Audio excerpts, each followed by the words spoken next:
comprising of the counties of Nairobi, Machakos, Kiambu, Kajiado, and Nakuru, it is directed that the cessation of movement into and out of the zoned areas be and is hereby lifted. 2, that the hours of curfew in the zoned area are revised to commence at 10 p.m. and end at 4 p.m. with effect from midnight on this day of May 2021 until otherwise directed.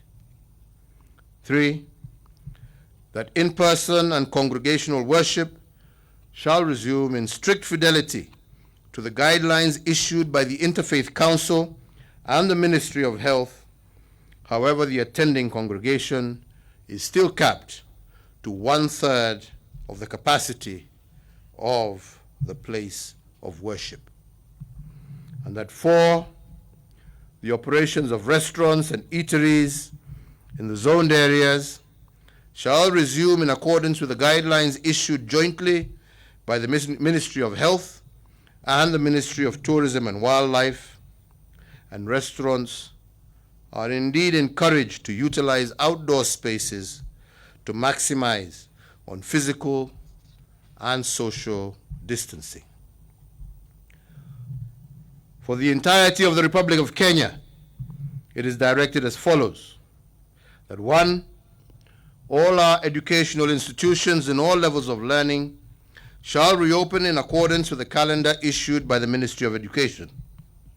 And 2, that the resumption of sporting activities shall be guided by the regulations to be issued by the Ministry of Health jointly with the Ministry of Sports.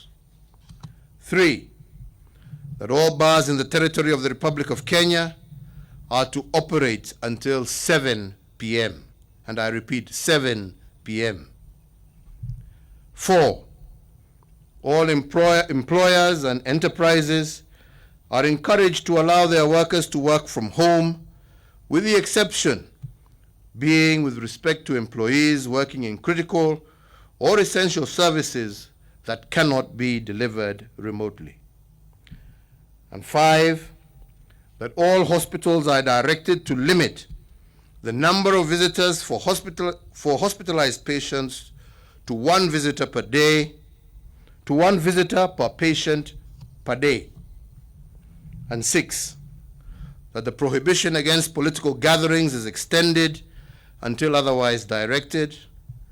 And 7, that all other containment measures and guidelines that are not expressly set out in this address remain in force and shall be enforced dutifully.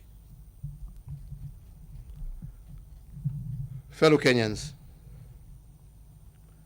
these measures that we institute today and all other interventions that the government has made over the last 14 months are geared towards responding to the unprecedented health threat that has gripped the world. I want to once again reiterate that we have instituted these restrictions with no joy.